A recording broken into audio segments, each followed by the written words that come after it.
startups and entrepreneurship is a bit addictive because you get one taste of success or one little thing that goes well, and it is the best feeling in the world. Then you spend most of your time dealing with lows and things going horribly wrong, but you keep chasing that high again because you know that if something goes well, even though that high only lasts a couple of days until the next thing goes horribly wrong, that feeling is so addictive. It's like a drug. And welcome to episode 8 of How'd You End Up Doing That with me, Alex Jeffers. This podcast is all about chatting to people about the weird and wonderful jobs they've ended up doing to get to where they are right now. And this week's guest, Gary Piazzon, has definitely done some slightly unusual things, as you'll come to hear about quite early on in the podcast. He's a really interesting guy, Gary. He's a good friend of mine, and we've worked together on a few things now. But yeah, it's definitely it's a worthwhile listen, and some of the things he talks about surprised even me. Yeah, hopefully you enjoy listening to this as much as I enjoyed recording it. You might notice if you listen to previous ones, this intro is a bit more free-flowing and a bit more rambling, but I've been reading off a script for all the previous intros, and because the rest of the podcast isn't scripted in any way, it felt a bit strange. So yeah, hopefully this is, a nicer way to introduce the podcast, less scripted, less structured, less formal, like much of what I do. So yeah, I think let's dive into our conversation.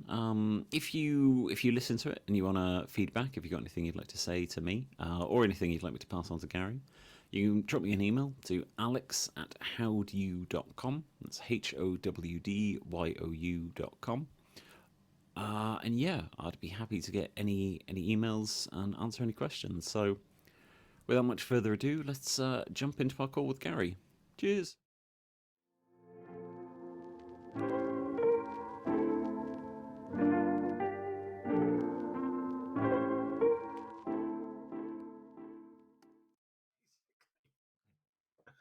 Oh, and there's the cat on the screen. I love it. Always, every time any work call happens, she just appears. You can. You might be able to see my dog, sort of on the mesh. Oh, there yeah. we go. At the rear end of the dog. There we go. There she comes. There she comes. Go on, oh, there we go. Oh. Comes to say hello. Thanks for coming on the call. I've been meaning to get you on for weeks, months since I did that call with Miles at the end of last year, and then I think we were scheduled to do it, and then something came up, so you changed it, and then we didn't do it, and now we are doing it. So yeah, thanks for coming on. I know you quite well. We've worked together for quite some time now. Do you want to explain in your own words what would you describe your role at the moment? My role at the moment is a bit of a mess. So, primarily because I'm kind of shoehorned between three different things. So, okay, Porter, which is my baby, continues, but that's a smaller portion of my time at this current moment. And we can obviously go into that in more detail. Innovators Uncensored is a bigger portion of my time, and the idea of that is building a startup community / startup media company type thing. Nice. We haven't really nailed down that nice one sentence pitch for exactly what it is yet. And then the other thing is I'm doing some product work at Tour Hub, who are a aggregator platform for multi-day tours. And I'm helping to oversee some exciting stuff with AI, particularly around content improvement, AI scraping, generation of different things. So all kind of quite interesting. The three things there, they're quite different, but quite same. But quite the same. They're still very much in that startup, new business, exciting kind of tech sphere, I suppose you could call it. But at the same time, you're not pigeonholed into one quite niche thing. So yeah, lots of transferable skills, but I guess quite a lot to keep you excited on a day-to-day basis, and in the evenings as well. Yeah, exactly. It definitely takes up a lot of time. There's a lot of, as you say, synergies between them. So when I was looking at filling up a bit more time when Porter slowed down, Tour Hub was a great opportunity because it's travel. So similar to Porter, it's a startup, which I love working in. And the opportunity was around product, which is something I've enjoyed at Porter and at kind of previous roles at Admiral and other stuff that I've done. So yeah, it just felt like a nice fit to do something. And Innovators Uncensored is born a little bit out of my passion and also Rich, who's my co-founder there, our passion for startups and particularly the early stages of startups. So trying to kind of do something in that space, A, to better connect people in that community, but also, I guess, to provide a platform for startups. And so that's emerged out of a passion for just working in that industry. And, if nothing else, it's opening me up to that community and I guess kind of getting me deeper into that world, which is no bad thing. Yeah, I think the chance to network under any guise or any kind of opportunity to expand that selection of people that you know is never something that you can turn down, especially if you've got an idea and an opportunity and an audience to do it with, to get yourself known. It's something that I've always said is that I want to be famous. Famous for what? I'm not entirely sure, but maybe this Hopefully podcast a will be good it. thing. Hopefully, yeah, hopefully a good thing. Yeah, I can't think of not massive insurance fraud or something like that. I feel like if I was going to get famous for something, it would either be a good thing or something like really tediously boring. What was the gangster? Was it Al Capone? They Yeah. got him.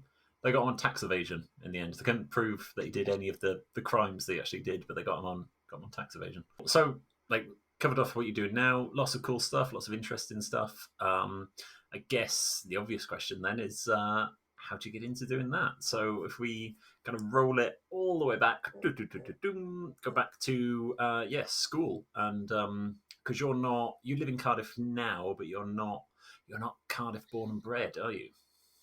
No, so I'm from Coventry originally. Yeah, spent all my life in Coventry up to the age of 18. School, sixth form, everything in Coventry. Sixth What form sort was, of subjects were you doing by the time you got to sort of sixth form age? yeah. So sixth form, I did maths, ICT, product design, and business. Dropped maths after the first year and then did ICT, product design, business. ICT was fine, but it was like classic old school ICT, so it didn't really have any benefit or it was like this is a computer. I don't really remember much else in terms of the depth of what it went into. I don't remember it being particularly useful or helpful in terms of it was like this is a word processor, this is a spreadsheet. Yeah, because my school, I don't know if it was the same for most schools, but my school they split the kind of computer qualification in two. So you had either ICT, which was about using computers, how to use Word, Excel, the basically how to use the Microsoft package, Yes. and then there was the one that I did, which was computing, which Oh, was more interesting. about the writing the code that would power the databases and that sort of stuff. But yeah, I failed. I failed that horribly. My computing A level has absolutely no, or failure to get a computing A level has absolutely no bearing on the rest of my career. And this is what's almost laughable a little bit about Yeah. qualifications is, unless it's something very, very specialized, like being a doctor or a lawyer, then it's limited how useful they are, I guess. It's just useful for that period of time in your life. Yeah, so ICT, unfortunately, computing wasn't an option, although I don't know if I'd have been any good at it. Product design was great because I'd done graphic design at GCSE, and this was like the next evolution where you could play with more machines and like use the vacuum former and all the different Okay. saws and drills and actually make stuff as well. And then business was something I was interested in. I actually did really well. I got an A at A level in business. At that point, I was kind of going down that typical path of okay, you go to university next.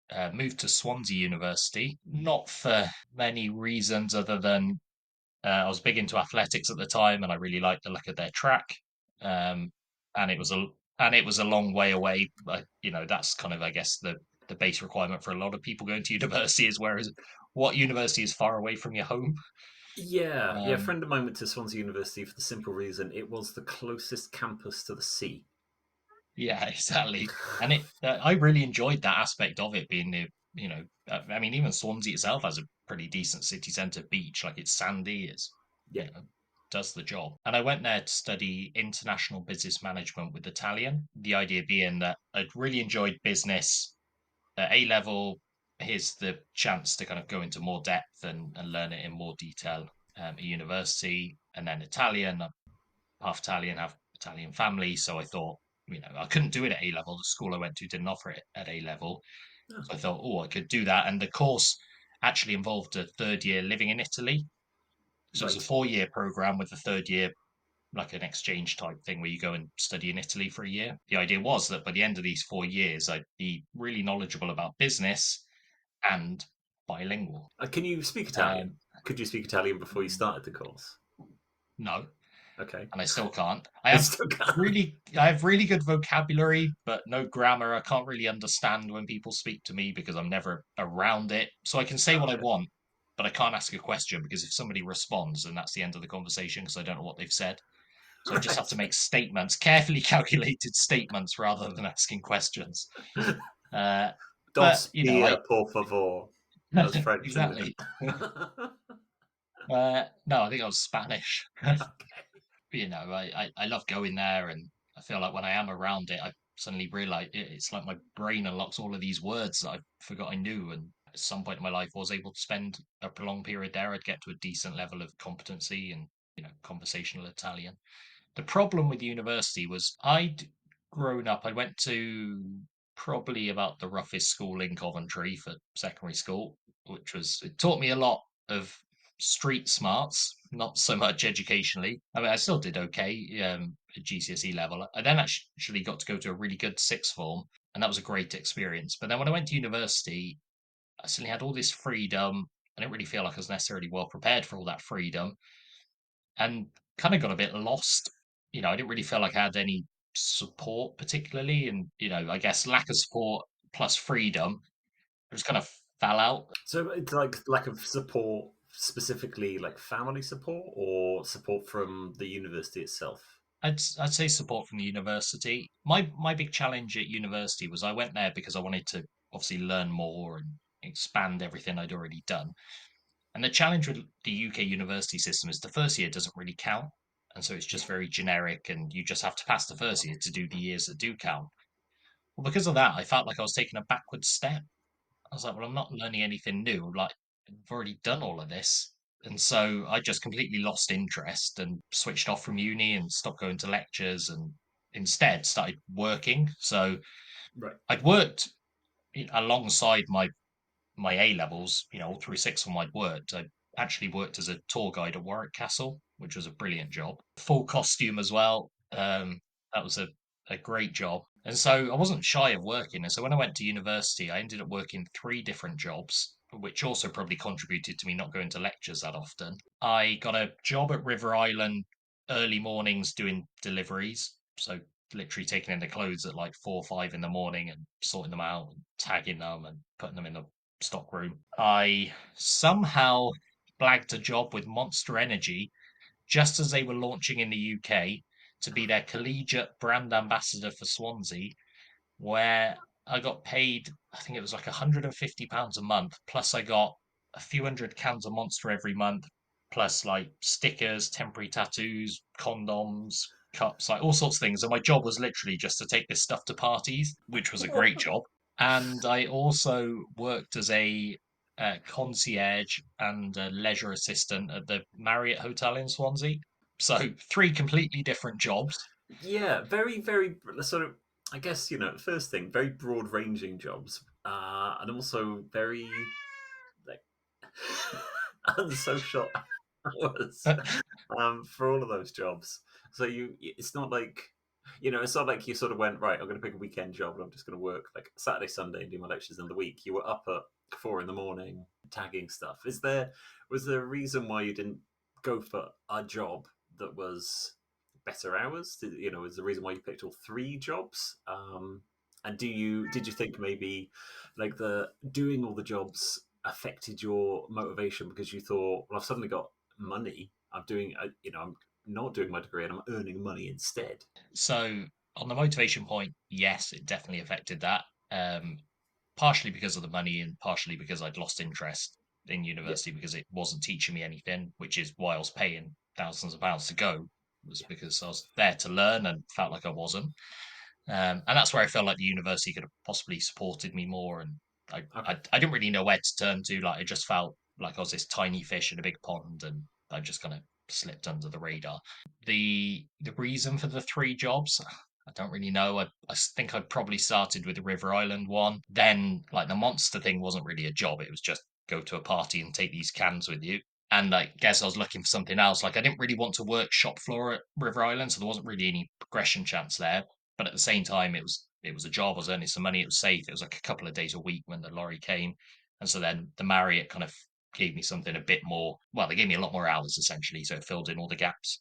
There's a definite mix there. Like for me, I would have just gone. I would have doubled down on one and just been like, no, I'm gonna get as many hours in here as I can. The monster thing, I can definitely understand that as an appeal. Yeah, I don't know why I stuck with River Island because it wasn't a particularly enjoyable job, but I guess I probably like the variety. And it's funny because I've never really thought about this before, but talking through this now, I've literally gone full circle and I'm back in the same position working three jobs again. Yeah, It's I was obviously just my thinking. number. There's a definite parallel between that, but except you're not doing a degree on the side, are you? No. To be fair, I wasn't really doing a degree on the side back then. Fair, yeah. So, yeah, so I guess finishing what happened, I ended up doing the first year at university, rocked up to my exams, hadn't studied, hadn't really been to any of the lectures, unsurprisingly didn't pass the first year. So the university were like you have to redo the first year. And I tried bartering with them to be like, look, the first year doesn't count. I promise I'll try in the second year if you just like let's just put this behind us and stick me through to the second year and I'll actually, you know, get my act together and try. They How did weren't that having work any out? of it, Oh, okay. unfortunately. So I was probably even less motivated in the second year, having to do it again, having found it so unenjoyable the first time round. And so 6 months in, I dropped out. Yeah. Chance of becoming fluent in Italian and getting a degree lasted all of a year and a half. So you drop out. Presumably, you're still living in Swansea, but you've signed. I guess you've signed a tenancy agreement for the whole year to live Yep. there. So, Yeah. do we still work in the three jobs? Uh, well, so then I figured I should probably actually get a proper job. Right. Um, so I did speak to the Marriott about going permanent, but they couldn't guarantee me permanent hours. I Right. think I was probably on 0 hour contracts at all of these jobs when they were all the rage. So that was very much hit and miss. It was great when they had hours, but it wasn't a guarantee every week. Hmm. So I started looking for something more permanent. No idea what I wanted to do, and it was more just to do something. Yeah. This wasn't the grand plan job. It was just get a job. Um, Get a job, pay the bills. Don't have to yeah, move back in exactly. with your parents. Exactly that. So I ended up stumbling into Admiral's call center, working in customer services for Admiral Insurance. I hear a lot of people do that actually every day. Just sort of stumble in.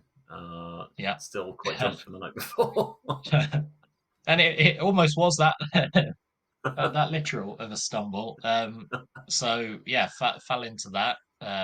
Completely imagined as a stopgap job. I thought I'd do this for a few months until I get a real job. Didn't Yeah. particularly want to work in a call center. Didn't particularly like speaking to people on the phone. I still don't.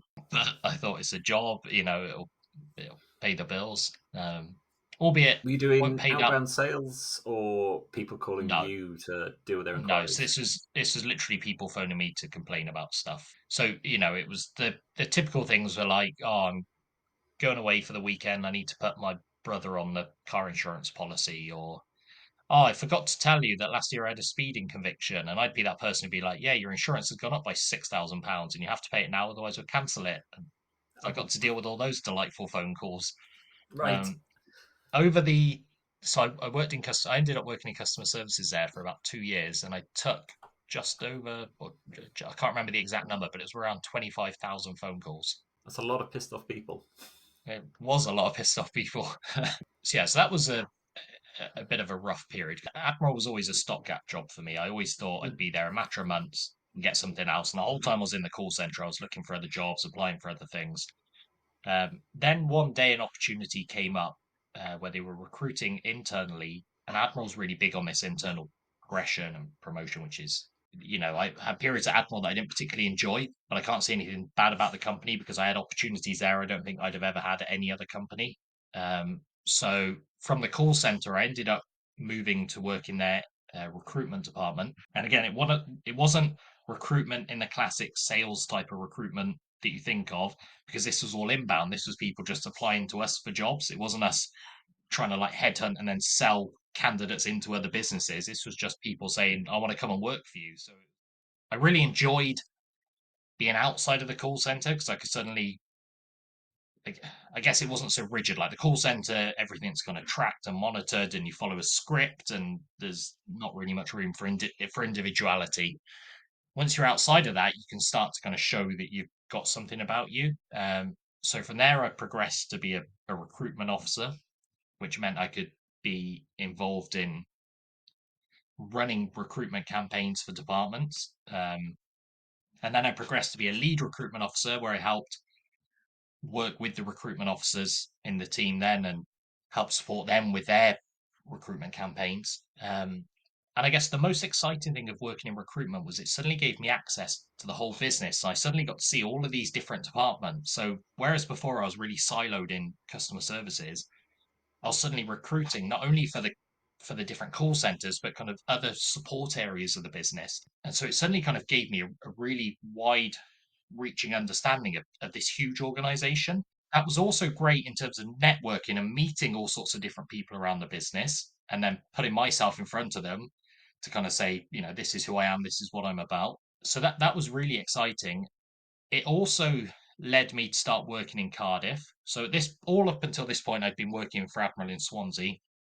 When I moved in to recruitment, I started doing a bit of both, and working in Cardiff. That's where the head office is. So that put me in front of kind of more important people. Um, and then there was a Christmas party, which was like one of the support department floors had like a shared Christmas party. And I'm next to this lady and we get talking. And so I was asking her, what she does. And she says, "Oh, I'm the head of investor relations." I was like, "That sounds interesting. What's all that about?" And so she's explaining about how they essentially prepare admirals half and full year results and how they speak to investors and analysts on the phone, and they go to London to present the results to the city, and then they go on a roadshow where they meet kind of high profile investors in the company. A few months later, I noticed on the internal jobs board there was a vacancy for an investor relations manager. I reached out to the lady that I'd met before, Louise O'Shea, who ended up becoming the CEO of Confused.com. Later, I think she was chairwoman for FinTech Wales. Really, really impressive person. So I reached out to her and said, "Look, I'm obviously not an investor relations manager. I have no experience in this area, but would you be prepared to take on someone at a more junior level and train them up?" I don't think there'd been a lot of interest, or the people that had applied weren't necessarily a good fit. So I think she was like, "Okay, I'll open to taking a punt on you. You have to do these like different pricing tests." So it was like the GMAT maths test and stuff like that to prove that you have sufficient financial literacy to work in this type of a role. Luckily, I did really well at those. So that kind of moved me, from the call center to recruitment to all of a sudden working in investor relations. And I'd only been at the company 4 and a bit years at that point. And all of a sudden, I remember probably within my first week at Admiral, I'm suddenly sat in this office with the CEO, the COO, the CFO, a load of other senior managers. We've got our corporate like brokers from like UBS and Bank of America Merrill Lynch on the phone. And I'm sitting in this room thinking, how am I in this room? I think everybody else in that room was thinking, who's this bloke in the room with us? Um, but that was one of those kind of pinch me moments. Yeah, All of a yeah, of sudden, I'm course. sitting with like the people who run the company, and I'm like, this is odd. Mm. Yeah, proper, proper, like unbelievable levels of. I guess I don't want to say imposter syndrome, but there must have been a moment at that time where you thought, "How have I ended up here?" From going through, you know, Swansea University, dropping out first year or failing first year, dropping out Yeah. second year. Suddenly, I'm in the boardroom of Wales's largest company, giving a presentation to the people who are above them. Like it must have just been such a unbelievable moment to be in at that time. And I guess for quite a while afterwards, you must have been thinking, well, where does it go from here?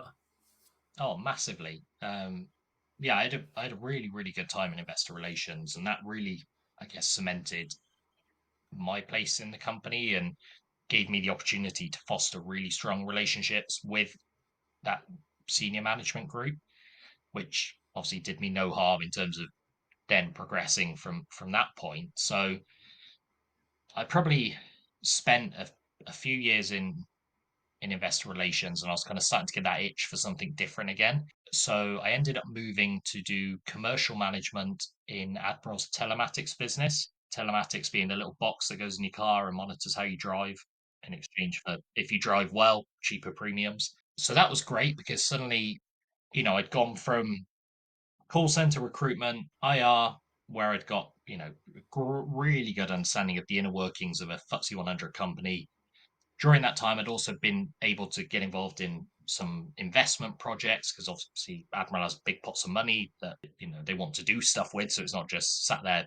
So that was great. This then gave me another string on my bow, so to speak, going into commercial management and starting to understand contracts and tenders. And, I was kind of helping to run like £10 million tenders for people wanting to supply telematics equipment, across like the US, the UK, Italy. And that was from companies like Vodafone and, big organizations wanting to get involved in this. So that was super, super interesting. Again, I probably spent 18 months, 2 years there. And then Henry, who'd been the original CEO, stepped back, and David, who was the co founder, became CEO. I ended up working directly for him as a kind of internal business consultant type role. It was a blend of preparing him for kind of upcoming meetings and doing research for him. It was also doing random projects around the group. So reviewing the performance of our life insurance business. I did some stuff in America, looking at a bit of work with compare.com, which was the American version of confused.com, like all sorts of different things. And obviously, David was my boss. So I got to be part of kind of really cool meetings and uh, really be on that inside track of what's happening and, the conversations that, were really interesting and didn't always necessarily lead somewhere, but I guess it's like real finger on the pulse, kind of knowing, especially at that level. It is a FTSE 100 company, and for me, like Admiral's just like it's a staple of the Welsh of Cardiff, especially, but it's a staple of Wales, just like brains and Penderyn, other things that are not alcohol, as well. Races, it's such an inherently Welsh thing. I can't imagine what my kind of thought process would be in those meetings and being tasked with that sort of responsibility at that time of landing in that situation. it was, I mean, there was plenty of imposter syndrome. There was plenty of this is super cool. On the flip side, though, there was also thoughts of where do I go next? Because there wasn't, I kind of created this role a little bit, or David was looking for someone, and I was kind of thinking, what's my next challenge? Because once I'd got out of that first bit of the call center, I suddenly realized that this company is going to give me scope to grow and try new things. And like I said at the beginning, I don't think I'd have had these opportunities or the breadth of opportunities at any other company because a lot of these roles that I moved to, I didn't have any experience in that area before. I'd obviously been good at a previous role doing something different and demonstrated enough to then go and learn something new. Yeah, I was kind of in this role thinking, where do I go from here? Because there wasn't an obvious progression. It was also just me. It was a team of one, and because David was my manager, he had more important things like running the company and plenty of other direct reports who were a lot more senior to me. It kind of got to a point where I was like, well, like I don't really know where this is going anymore. Like this is enjoyable and it's a great position to be in, but I don't know where it's going. Kind of part of this role, I ended up doing a 3 month placement in confused.com, doing a project on resource management. So Confused felt like they had this issue where everybody kept saying we need more developers, but nobody really knew what the existing developers were doing and did they need more Okay. developers. So I did a bit of a project to try and get a bit of a handle on that. That gave me a bit of an insight into things like the world of agile and you know those types of things in terms of measuring work or understanding what people are doing and how it's being measured or reported and stuff like that. So Yeah. all these different you know work management type tools and processes and systems. It kind of opened my eyes to that a little bit. Um, So sort of the project manager kind of role lingo. yeah, yeah, Uh, exactly. yeah. And again, I'd never been in that type of a position or had exposure to that before, so that was really good. Again, I was thinking, well, this is a short-term thing. I could stay here, but I wasn't sure project management was for me. And one of the people I'd become quite friendly with during the previous years was a guy called Scott Cargill, who was heading up Admiral launching a lending business. So obviously, as a traditionally a car insurance company, Admiral's always thinking like all big companies should. How do we protect ourselves against changes in the future? How do we diversify our income? Part of that was looking at other insurance businesses. So Admiral set up a home insurance businesses. Part of it was looking at non-insurance, and so it started looking at lending, which felt like a good fit. And so I'd done a bit of work for Scott previously. I'd done a presentation to his senior management group talking about innovation and opportunities in fintech. I did a couple of different things there. I initially did a bit of time with them with their marketing team working on car finance, but ultimately I ended up coming in to look after open banking and try and implement open banking into Admiral's lending business. Open banking being the ability for you to share your banking data essentially with another business. Yeah, so I can go into my Monzo account on my phone, and I can see my Santander account and my Yeah, NatWest account exactly. all in the same place. There's the kind of the what it's most famously used for, but there's other kind of systems available there. Yeah. Yeah, exactly. So that was really exciting for me because it was a kind of product management type role. It was innovative. It was a little bit startup because it was like this small part of Admiral that was kind of up and going. Yeah, spent loads of time on open banking, ran a tender, which obviously I'd learned previously working in telematics. Got a decided on an open banking partner, got them through to live. I think we were the first UK use case of open banking being used in car finance, which was really exciting. Oh, okay. And we essentially Yeah. used it as a risk predictor. So for certain customers who when we did the credit check, they were a no. We could then use open banking to say, well, actually, are they a no? Is there more information we could use to qualify this? Or maybe they come back as an uncertain. And so open banking would give us a more granular look at their accounts to say, this person is actually spending 90% of their salary every month on gambling. Probably we don't want to lend to them, that type of stuff. So that was really interesting, and that was kind of the end of my Admiral career. So all told, after those, the initial idea of being a stopgap, I was there about 12 years, 11 or 12 years. Yeah. Wow, that's Through that's a long stopgap. it, yeah, it definitely is a long stopgap. I mean, at that point, it was, I don't know, about a third of my life by the time I'd left, maybe a little bit more. Yeah, of course. Um, Jeez. yeah, which was a little bit That's depressing when you think of it like that. well, yeah, yeah, maybe. But if you One think you thing were in that, school for a similar amount of time, yeah, exactly, which is crazy. But one thing that had been constant throughout my time at Admiral was that I'd always been hankering to do something outside of Admiral. And I think one thing, even though I was there for so long, I learned amazing things. I, had incredible experience. The corporate world wasn't really for me.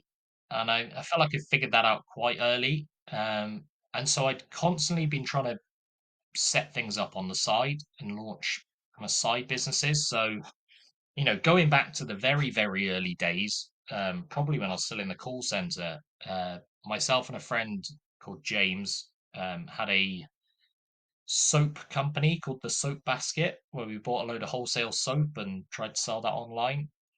were Uh, anything unique about the soaps, or was it like a Fight Club kind of situation that you were making them from the fat of rich people? I wish it was that exciting. I can't really remember the details of it. I think we just bought a load of wholesale soap and tried to flog it online, package it up individually, and it was fine. We sold a bit online. We didn't sell a lot, and then Right. had some. In fact, I think a couple of years ago, James found some old soap basket soap. That had obviously been in the back of his cupboard somewhere. I was going to say, if you still got some knocking about. And not anymore. We did use it. So yeah, that that kind of, I guess, I'd done a few other things online. I tried to do a few random online things and didn't really go anywhere. But that was like my first kind of proper taste of business. Around the same time, I launched a jewelry business called Piazzon Accessories, really individual name. Um, I'd seen online you could buy costume jewelry wholesale really cheap. I was like, this looks cool. Because it all looked like decent stuff. Obviously it was like crappy, I mean, literally costume jewelry. So it was all like, with Yeah. a ring or whatever, like really dirt cheap. I was thinking, oh, it's probably some good margins that could be made here. The challenge with that was I didn't really understand who I was targeting with this. I didn't really know anything about Okay. jewelry. I didn't bother to get anybody involved who did know anything about jewelry. So I just bought a load of jewelry that I thought looked nice and then tried to flog it online. Built a nice, templated e-commerce site. But again, I ended up just with a couple of boxes of crappy jewelry because I had no idea what I was buying or who I was selling it to. Um, but again, that taught me something because I was like, probably should have got somebody involved who knows about buying jewelry or selling jewelry or anything to do with jewelry. Um, yeah. Did you have an interest in jewelry at all? No, Like, I no. just Okay. was. Not I, not I even was like a just passing. not even a passing interest. I was, I guess, captivated by the buy low, sell high mantra. I was like, Yes. there's some good margins to be made here, but I just couldn't figure out how to make it work without any knowledge of what I was selling. There's Okay. probably a lesson there for people. I think so. I've been listening to quite a lot of the Louis Theroux podcast recently. There's like in the common theme that I've noticed in all of the people who are on there is about the amount of research that they do. And you're talking like the upper echelons of the success there, but the amount of research that people put in, they're like, yeah, I'd spend like 12 hours a day just like on the internet researching this thing and just being hyper focused into Yeah, what it is that they want to do. And it makes me think definitely about like I got lucky with the web stuff in the I just went, hey, let's be a web designer. But it does make me think about the toy shop that we set up, and think about yeah, maybe we should have done a bit more research as to how much, like a bit of a bit of a plan there. Who are we selling to? How are we going to get to market? What's our margins? How much money do we actually make when all of our costs are taken into account? All of that sort of yeah. stuff. The problem these days, particularly now, and it wasn't so much the case back then, but particularly now, is it's so easy to get something set up. You can just have a whim of an idea, and you can have a live shop or business or whatever by the end of the day. Like it's that easy, and Yeah. particularly with things like drop shipping and print on demand, that you don't even have to hold stock for certain businesses, and so it's so easy to set things up, and that almost further detracts from the. It almost seems stupid to be like, well, why would I bother wasting a load of time figuring out those things? Because it's just so easy to set something up. Just go Mm. and do the classic "build it and they will come" mantra.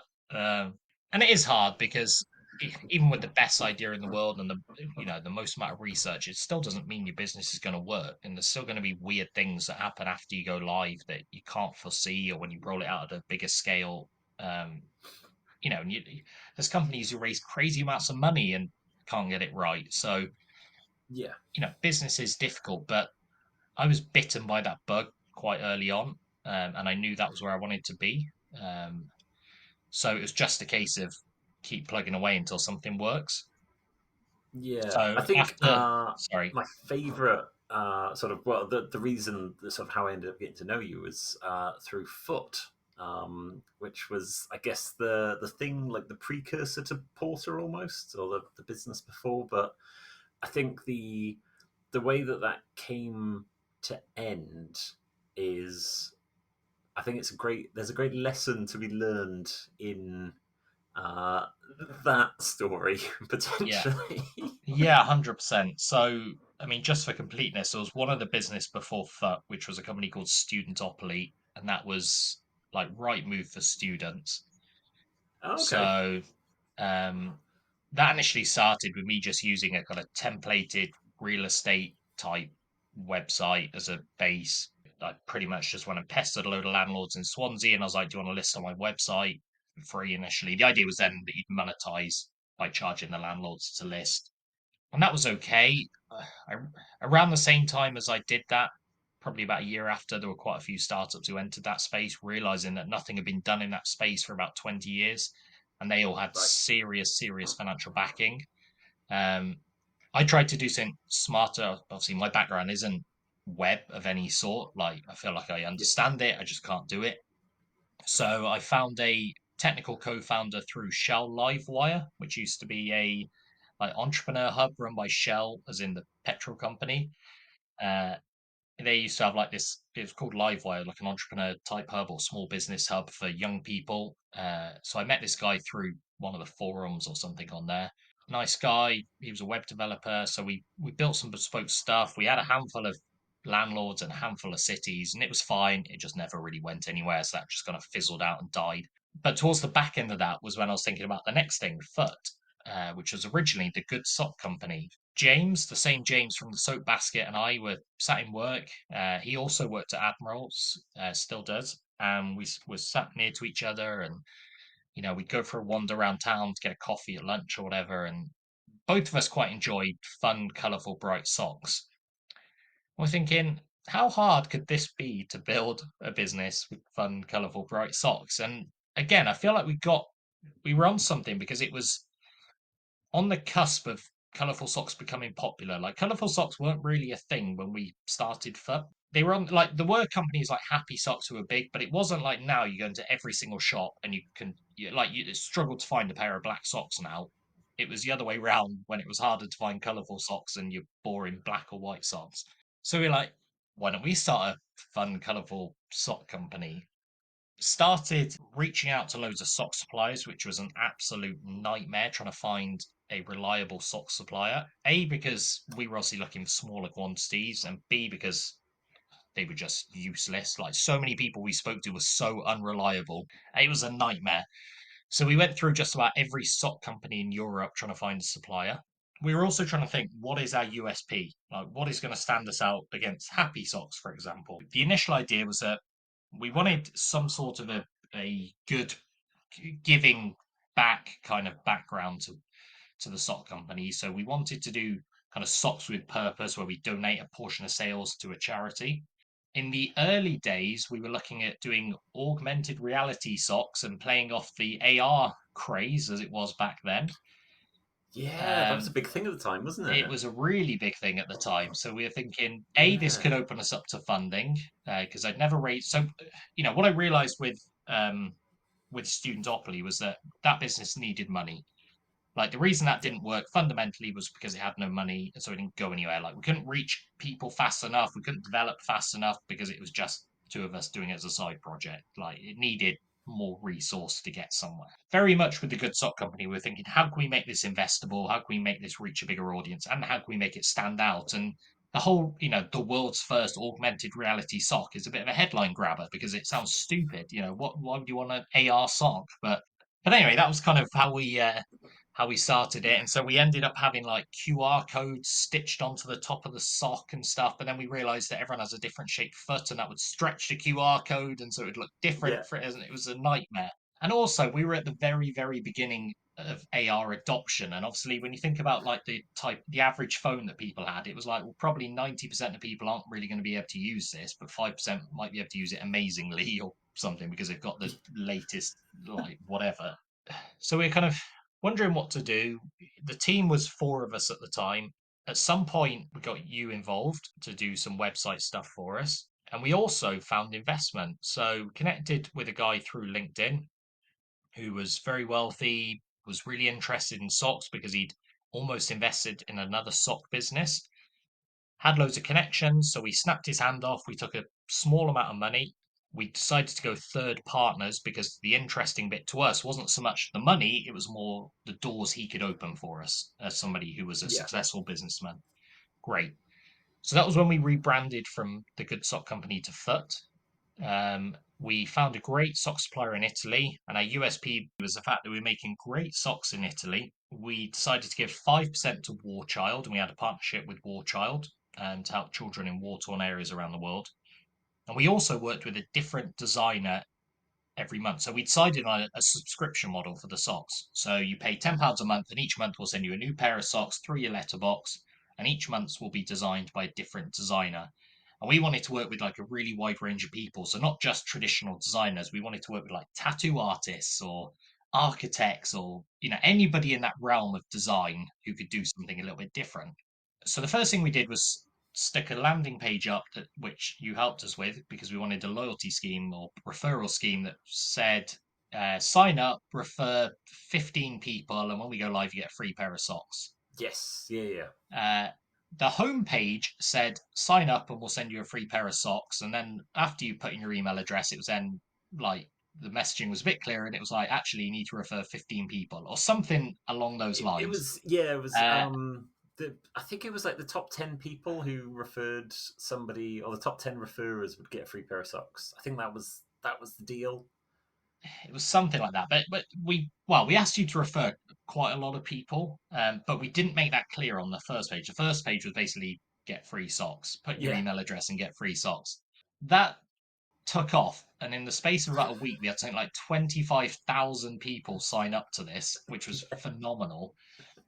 We also had about 3 complaints to the Advertising Standards Agency for misleading advertising, because the terms of the thing wasn't clear. And so we had letters from the ASA basically saying, stop doing this. Right.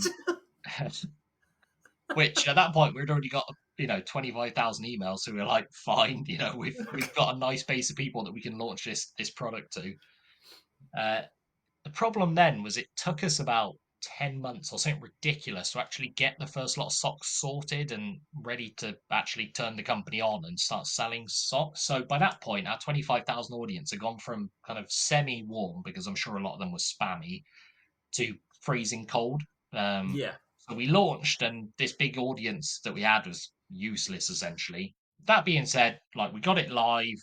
We had a small but growing number of customers, and we were shipping socks to, I don't know, 10, 11 different countries. And James and I would be packaging our socks up, going to the post office with a big bag of sock envelopes and our pre-filled out form. And it was great fun. We're constantly looking for ways we could kind of supercharge our growth and, I guess, recreate some of the stuff that we'd had with that pre-launch sign up. We ended up doing a deal with O2 Priority, where we'd go on O2 Priority, and O2 customers would get their first month free. They'd have to sign up, put their card details in, they get their first month free, and they could cancel then if they wanted. They basically just get a free pair of socks. So we spoke to our investor about this. He was really on board. We were trying to negotiate the terms. We were like, we do this with like 100 customers to see if it works and understand what the retention is. O2 were like, now we want you to do at least 1,000. Our investor said, well, why don't you do a week? Run it for a week, see how many we get, and then we can maybe do something else at another point. He's like, I'll support everything. Great. So we go live on the first day. We have something like 5,000 people redeem this deal. And we're thinking, this is ridiculous. O2 are on the phone because they're like, this is insane. Like, we never see redemption like this apart from on like the Boots meal deal thing. They're like, is this all okay? And we were like, yeah, it's great. We're kind of updating our investor. And then the next day, turned around and said, I'm not supporting it. I'm not paying for any of this. And we were like, what? What do you mean? This was your idea. And he was like, yeah, I'm not paying for this. So that left us in a bit of a difficult position. We had, 5,000 plus people who signed up asking for a free pair of socks. We didn't have the stock to send them. We didn't have 5,000 pairs of socks in stock, which was fine because, we discussed how we were going to approach this. The other challenge was we didn't have enough money in the bank to send the socks, even if we did have them, because that would have been at least kind of 7-ish grand worth of postage. But again, this was all done on the premise of our investor fronting us the cash to support this deal. And we needed something like 20% of customers to retain and then drop off at the normal rate for it to break even. Okay. So we had to go to O2 and be like, look, I'm really sorry, but we actually can't fulfill any of these socks, and please take it off O2 priority now, because we can't do this. O2 were upset would be an understatement. They personally threatened to sue James and I for 100 grand each. So you've got the UK's second biggest telecoms company personally threatening to sue you.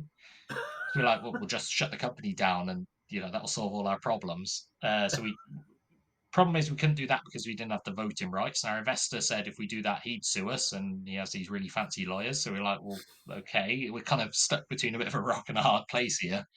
We went to O2 groveling, and we're like, look, we're really sorry. Like, we genuinely entered into this on good faith, on the premise that our investor was going to be able to support us with the cash flow to fulfill this deal.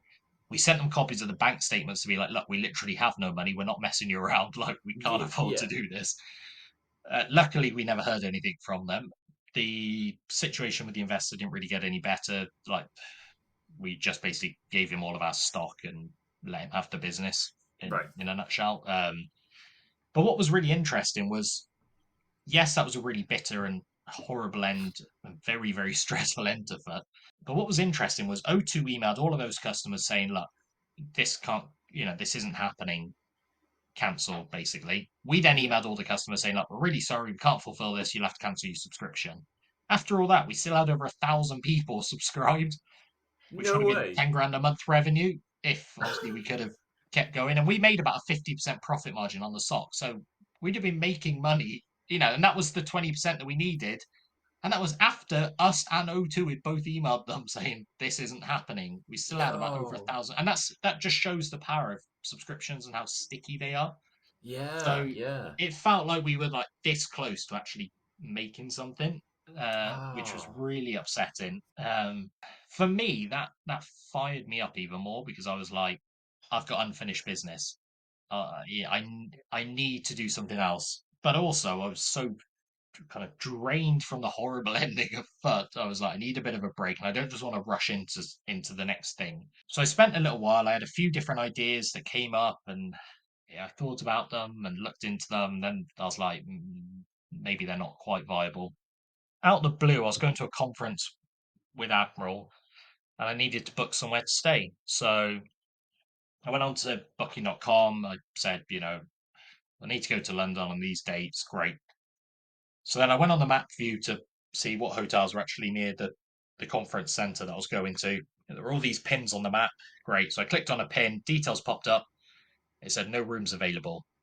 I was like, that's a bit weird. Fine. Back to the map, found another one, clicked on it, details popped up, no rooms available. I'm like, the first thing you ask me is when am I going away? You now show me rooms that don't have hotels that don't have availability. Yeah. So I thought I'll try the list view where you've got this never-ending list of hotels. And it just so happened that the first hotel on the list actually looked quite nice. So I clicked into it, and it wasn't in London, it was in Milton Keynes. And it was at the top of the list because it was paying the most commission, not because it was a good match for me.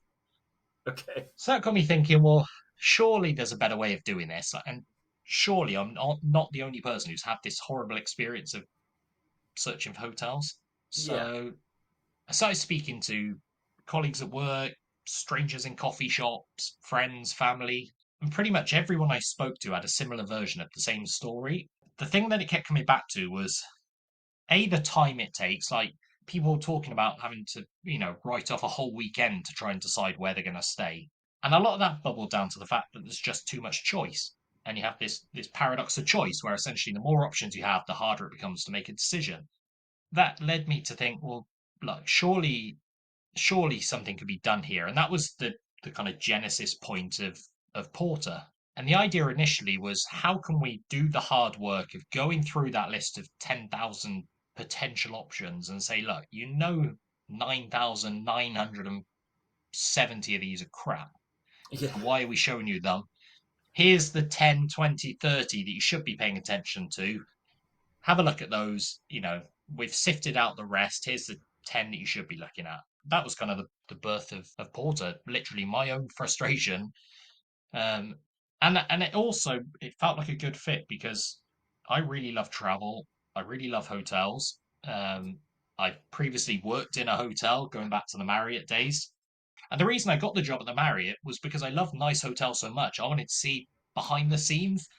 I wanted to see the inner workings of a hotel. So that was kind of one of the reasons I applied for the Marriott in the first place, was to be behind the scenes of the hotel. Okay. I mean, it's interesting you say that because there's a definite correlation there between your interest there of being within the FTSE 100 company and seeing behind the scenes, being in the boardroom and seeing how that machine works, and then also being, behind the scenes a hotel, and that kind of ticking ticking your boxes. Yeah, There's exactly. a real continuity there about an interest in the inner workings of systems and how they are put together. Yeah, 100%. Yeah, and Porter, like I said, it just seemed to tick so many boxes for me when I was thinking what next in terms of startup opportunities. It was a big market, there was a really obvious problem, and it was something I was genuinely interested and passionate about. Like I love travel, and Is there a thing about hotels compared to like Airbnbs? Was it, would you say that your interest in travel lies far more in the concierge side of things and the being looked after and the high endness of a hotel rather than a self cater luxury stay in a sort of an Airbnb kind of situation? yeah, I definitely agree with that. I mean, I've stayed in both. I've stayed in Yeah, plenty of Airbnbs, and I've had great experiences and stayed in some super cool places. But part of the beauty of a hotel is the service. yeah, Like an Airbnb is a room fundamentally. A hotel is a room plus service. yeah. It's the experience that you get. Yeah, Exactly. It's more often than not because there's crappy service. So yeah, that definitely really interests me. Yeah, that was the birth of Porter. This was October 2019. So I hmm was like, right, I've had this idea. Now I need to do something about it. So I need a team. I need some money because this is a huge problem. And it's a massive market. I can't do this on my own. Started to try and reach out to some potential investors, primarily through contacts I'd met at Admiral, which was a great kind of starting point for that. And also thinking about team. Then 4 or 5 months later, COVID happened and travel took an absolute battering and was one of the worst hit sectors. So I was like, what am I doing? Like, this isn't going anywhere. And it was, at that point, it was like, are people ever going to travel again? Is this even going to be a thing? So there was a lot of uncertainty initially.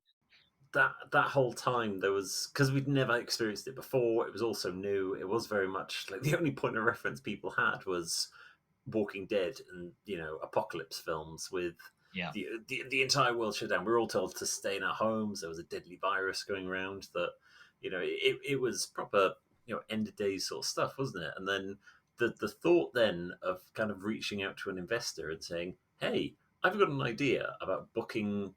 Making the experience of booking hotels better. You remember hotels, those things that you yeah, go to and other people, you travel outside of 5 miles of of a radius of your house and yeah. not to buy essential food. Toilet Uh, roll. yeah, toilet roll, yeast, bread flour. You go and enjoy yourself outside and away from your house. Remember those things? Yeah, yeah. Do you want to give me a load of money to make that better?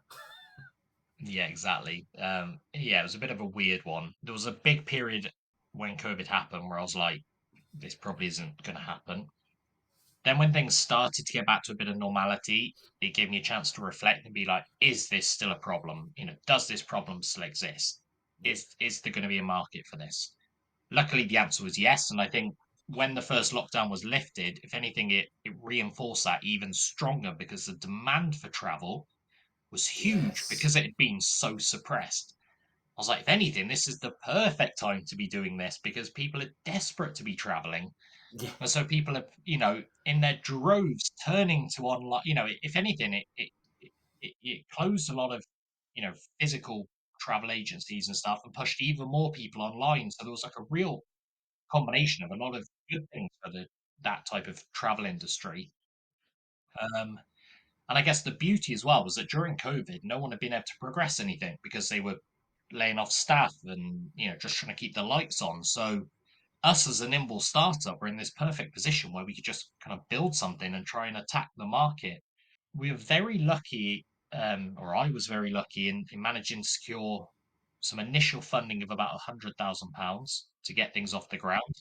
You very kindly introduced me to Miles, who I know you Yes. spoke to in last week's podcast, who'd obviously had a load of experience working in startups and working with kind of, you know, I guess like enterprise infrastructure and had seen both sides of the tech world, I guess. So was really well placed to come in and help break the back of what we were trying to do. And one of the big challenges we had was, well, we need some hotels to be able to sell. Where are we going to get those from? So that initially started with a partnership with Booking.com, later became a partnership with Hotel Beds that gave us Mhm. control over the supply and pricing and stuff. Came with millions of problems because travel and hotels besieged by horrible, horrible legacy tech.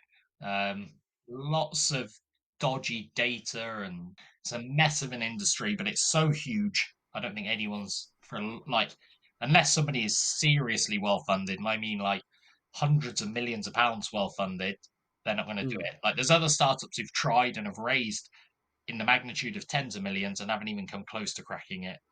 Yeah, The, yeah, yeah. the underlying kind of infrastructure piece of hotels is horrible. So that was a big challenge that we constantly battled with.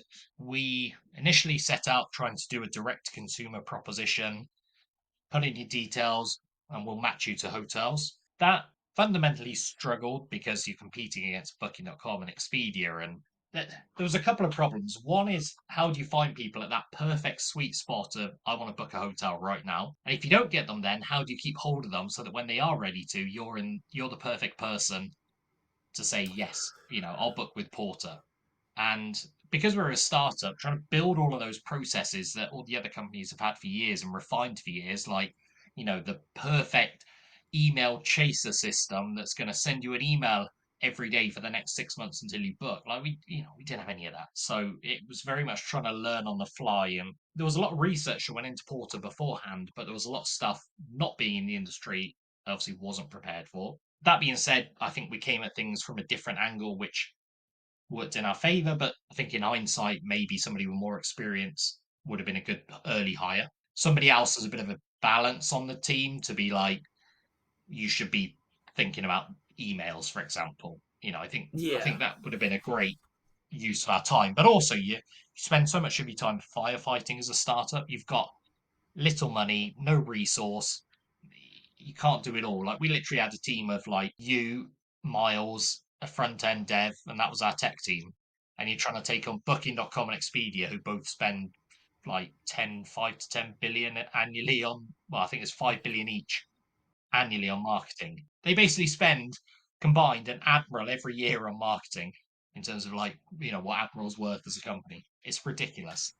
I remember speaking to someone ages ago. He worked for, is it?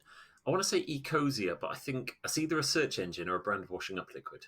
Um, but they make they do the sort of the eco-friendly search engine that was a thing a few years ago, sort of startup. And I was saying to him, I got chatting to him about, like, amount of people who work there and stuff like that. And he said, yeah, for a search engine, we're incredibly small. Google have more people who make decisions on icons that are used on the search bar than we have working in our entire team. Ah, okay. The sort of the variety of scale from startup to big business. And yeah, Booking.com, Expedia, Verbo, Airbnb, they're household Yeah, names that people exactly. know. And you just think, like, I speak to companies all the time, and they say, "Oh, we need to book a hotel. We'll go to Booking.com." They just, that's where they go. That's their instant Yeah. reaction and their And instant that's thought. because they spend all that money, so they're front of mind all the time because you see them everywhere. Yeah, Every time you search, they're top of Google. Every time you're watching football, they're all around the pitch. They are everywhere. Same kind yeah. of anecdote. Google in London has a team of 20 people just dedicated to the Booking.com account. That was 5 times the size of our team, and that's just looking after Booking.com's ad spend. And that's not even Yes. within their own company. Um, so the scales of these businesses is ridiculous. And we really struggled just to get to that critical mass because fundamentally we weren't able to spend enough money to make dent. And the problem again is we have a finite amount of money. So we raised another 200-ish. So total raised about 300,000, which, if you never worked in a startup, you think, oh, that's loads of money. 300,000, that's a third of a million. But the reality is it's nothing. It's not even a No. drop in the ocean. And that money does not go very far. And yeah, you're kind of in this battle where it's like, okay, you're spending on team and you're trying to spend on marketing. And so that money just disappears so quickly. And again, I say about the scale of the team, we have 3 people working in tech. trying to Yeah, build this cool stuff, but you couldn't build it fast enough. Like the backlog, I could add 10 things a day to the backlog, which I did most days. I would be like, you guys, did. 10 new things we need to be doing. But we couldn't build the tech fast enough to get to where we needed to be in terms of all these processes and systems and, Yeah. all this great stuff, while fundamentally trying to build like this game changing travel matching algorithm. That was like the core when I kind of started with Porter. It was not so much. It was like obviously the whole idea was about making it easier, but the crux of what we were trying to do was the quiz, Yeah. and asking people the 10 questions about what is it that not asking people would you rather stay in the city or would you rather stay in the country. It was a lot more personal than that. Trying to get these Yeah. like tease these answers out of people to build up the travel persona and the travel profile, which then the hotels were scored, in accordance with the personas, and then there was an algorithm there to match people up with the perfect hotel for them, Yeah. based on And the answers that they gave to the quiz.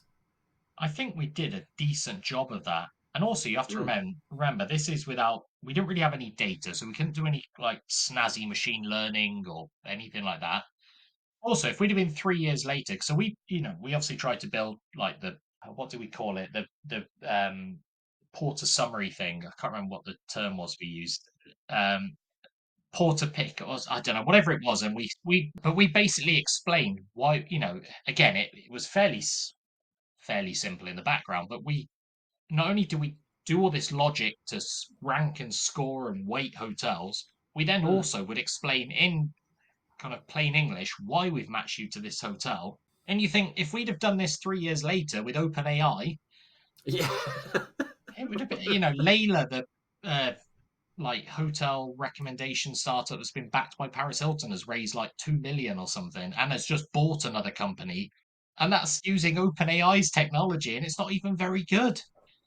Like, I think what we could have done, timing is everything, I guess. And Yeah. so Yeah. we got to a point where we'd burned through most of that money, and we still really hadn't hit critical mass, which meant we hadn't really been able to prove or disprove anything we were trying to do, um, because we just didn't have the data to say whether it works or not. I guess the tactic changed to how can we just tap into existing audiences of people cheaply, and that led us to launching collections.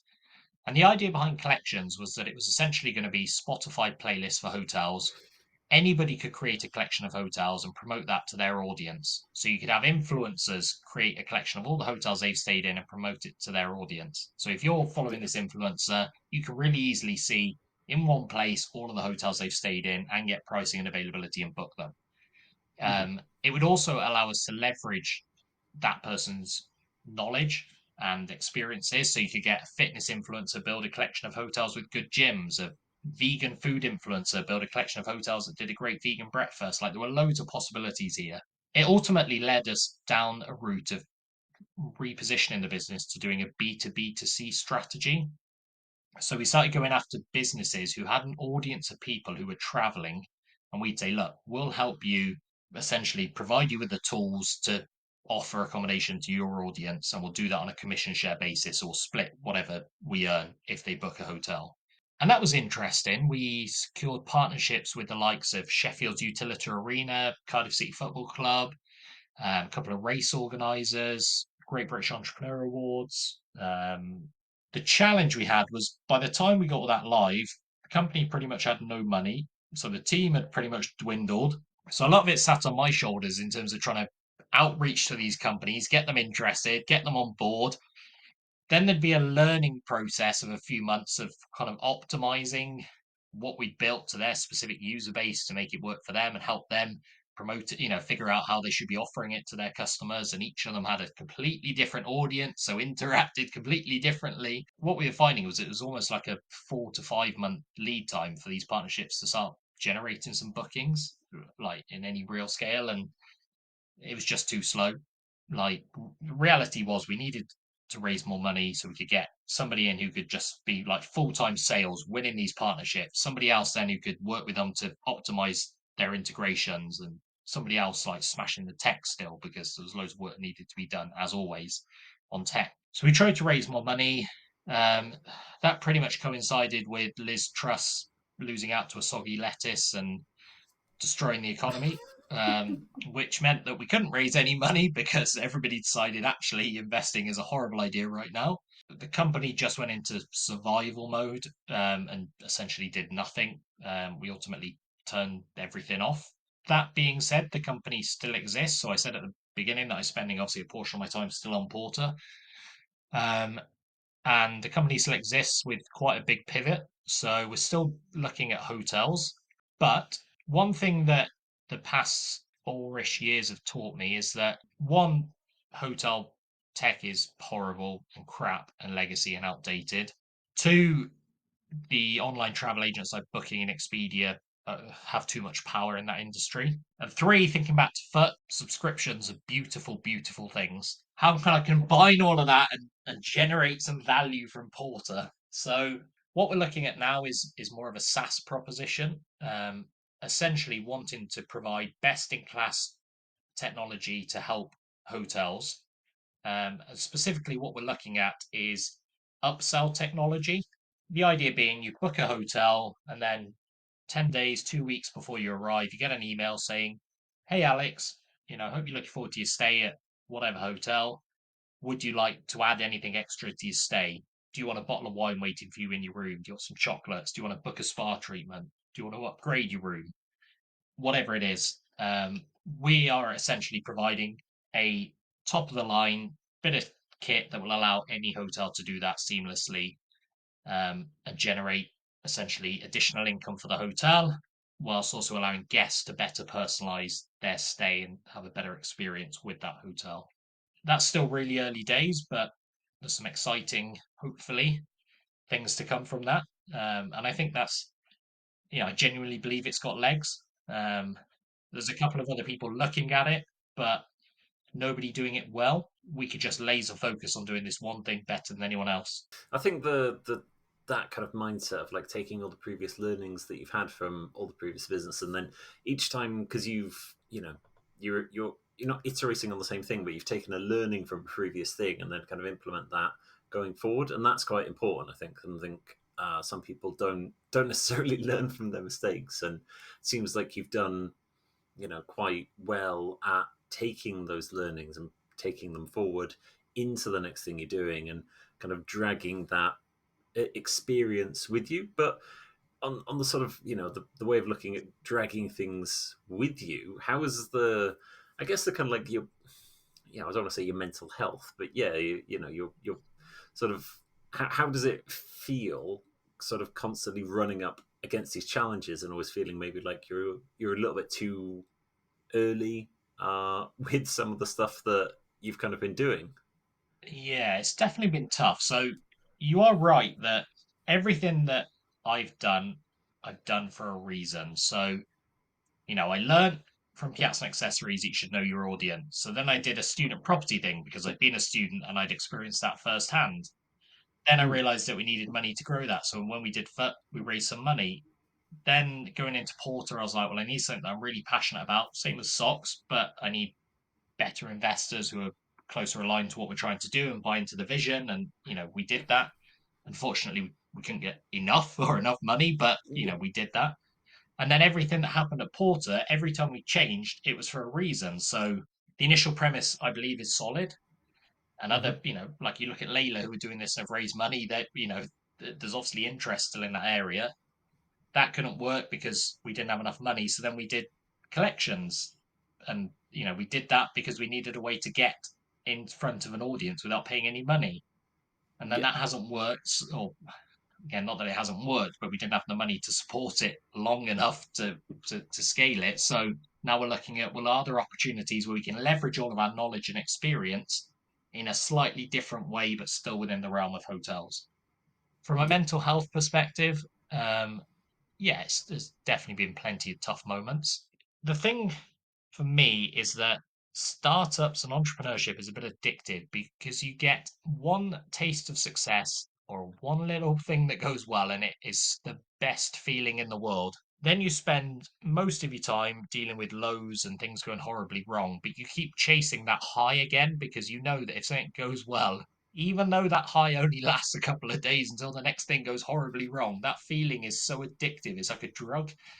Um, and so, yeah, the last year particularly has been really tough because it's just been frustrating. We obviously raised a chunk of money and we just haven't been able to get the output that we want.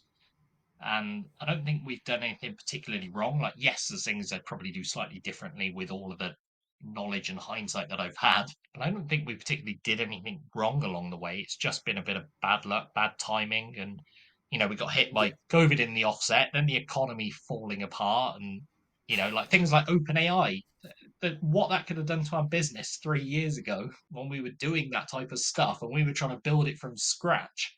And now people can just get that 1,000 times better than what we were building readily available. I remember there was like a period where you were going through and manually updating hotel descriptions because they were all Yep, garbage, but you yep. could run like the process that you were going through of like reading a hotel description, rewriting it, tidying it up, polishing it up, doing all that. You could have done that in an afternoon, and you Yep. spend months doing that now. You just feed it all into OpenAI and say, generate this, take this data set, give me it in this format, and then I can just plug it into, the database. Done. So from that point of view, there's a lot of frustrations. I've been throughout the process. I'd like to think I've been very transparent. I send our investors a monthly update. I still do. At one point, one of our first investors, emailed me saying, "Look, I really applaud your resilience, but should you be thinking more about yourself and pack this in?" I have thought about that, but I still genuinely believe there's some value we can get from Porter and everything we've done. And what I don't want is to pack it all in, throw away everything we've learned and kind of done over the 4 years. And also, I feel like, particularly now when I'm speaking to hotels, there is a bit of credibility that comes with the fact that we've spent 4 years working on travel technology, building stuff in that sector. I do believe that that does have some value. There's potentially things, I'm not sure what, but there might be things that we could reuse at some point that we built in the past. Like, just feels to me like there's still scope to do something. I mean, if this doesn't work, I don't think there is another option. So at that point, it is probably pack it in and figure out the next thing. But for now, I do genuinely believe there's still some sort of a future for Porter and hopefully a route to an exit at some point. Yeah, no, it sounds like you're kind of approaching it from the right sort of the right direction for definite. You've got this clear goal in mind, and you're spotting the opportunities as you've been going and recognizing this is the way to take it. So while all of this has been going on with the Porter stuff, you said that Porter takes up a smaller amount of your time now, and looking at the startup and the innovation side of things. Tell us a bit about Innovators Uncensored.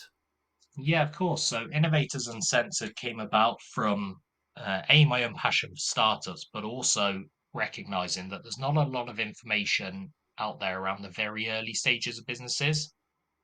Like you look at a lot of stories of businesses and it's like, oh, they started, then they got some money and then they had 1 million customers. And I'm like, okay, but like, what stage were they at when they raised their first money? Like, what did their deck look like? Or how did they get their first Yeah. one customer, 10 customers, 100 customers? Like, always kind of jumps. And it's like they had no customers. Oh, now they've got 10,000 customers. And I'm like, yeah, but how did they get the first one? Like, it becomes easier at some point. So, the initial idea was, can we create a bit of knowledge around those really early stages and celebrate failure a bit more? Because there's lots of on LinkedIn, celebratory stuff that's just over glorifying stuff. Like, why don't we celebrate failure and talk about that a bit more and really look at those very, very early stages of companies?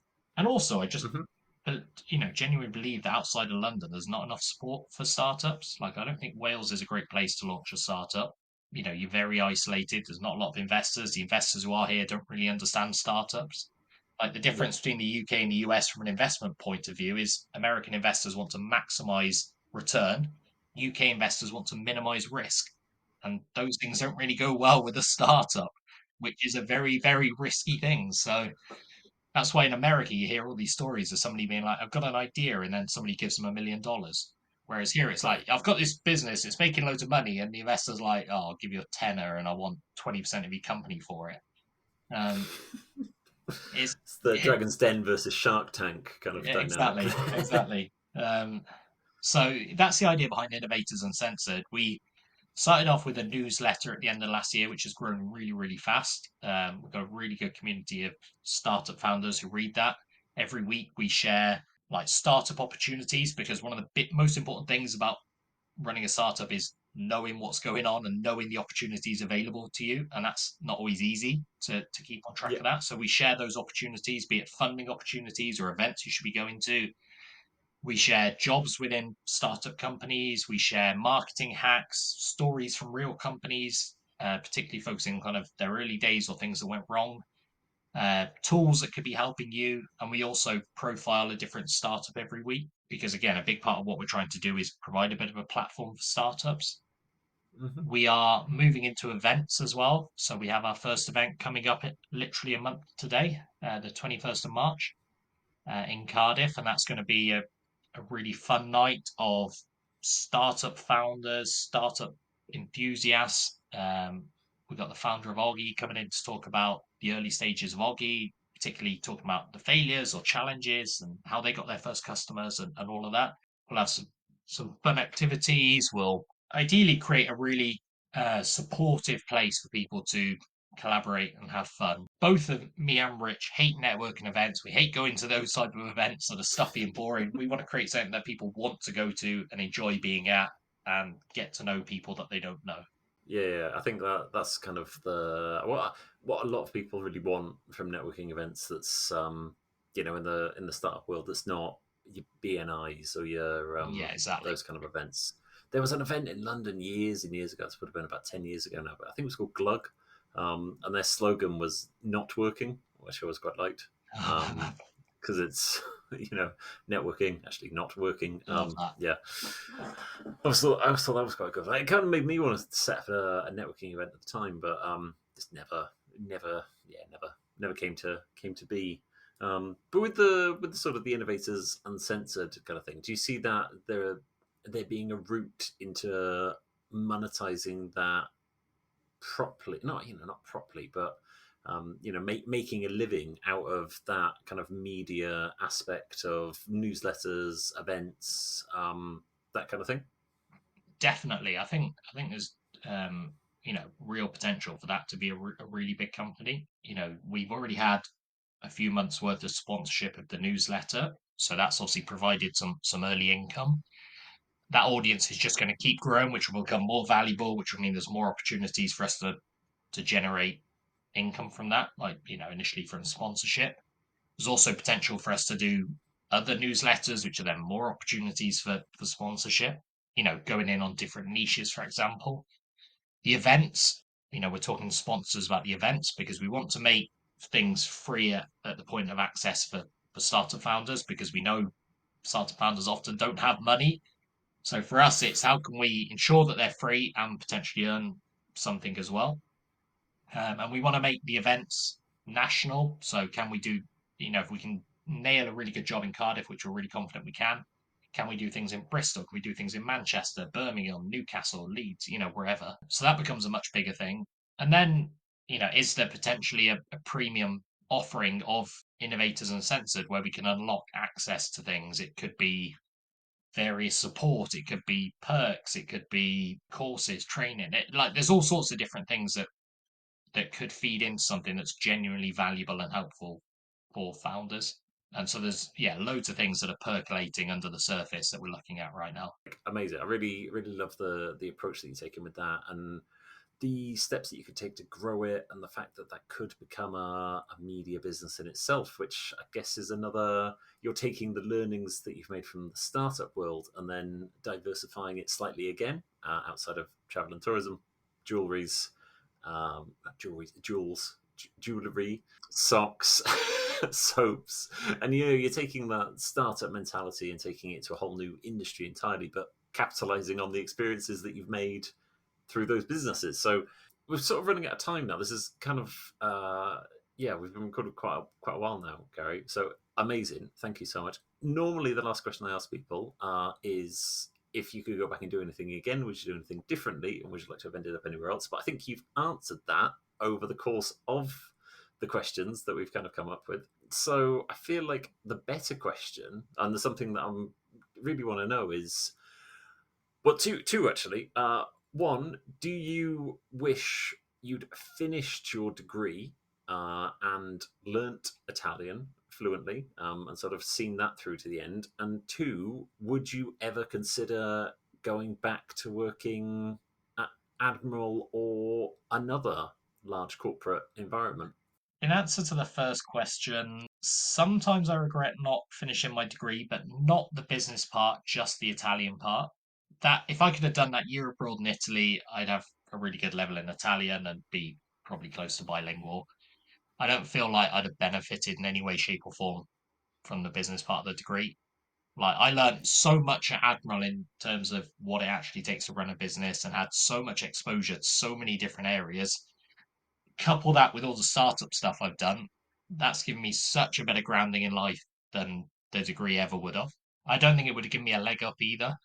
Yes, I might have got in like at a higher level in a job, but it would have taken 4 years. And at that point, I was already, I guess, moving towards investor relations at Admiral. So it wouldn't have particularly helped me. So from that point of view, no, like life's too short to regret. I wish I spoke Italian, but it's fine.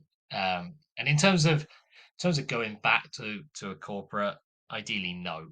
I think even if I was running it, like if Porter or Innovators Uncensored or any of these businesses, and I've got other ideas for things that I want to explore in the future, they all become huge businesses. I don't think I'll be interested in running them. I enjoy the early stages, the bits where you have to hustle and grind and fight for things to happen, and where you're involved in all areas of everything from marketing to product to tech to you know business development, all of it. I really enjoy those early stages. I find startups too stifling and too bureaucratic and too process. And like I understand why there's processes there, but big corporates inherently don't want to take risks because they're big No. corporates. Like startups can take risks. They can move fast. You can have an idea in the morning and have it live with customers in the afternoon. Like I love that. If the rest of my life goes to plan, then hopefully no, I will never be working for a corporate. Oh, Gary, it's been fantastic. Thanks so much for coming on and talking us through the colourful history of varying choices you've made and how you've ended up where you are now. No problem at all, Alex. It's been a pleasure.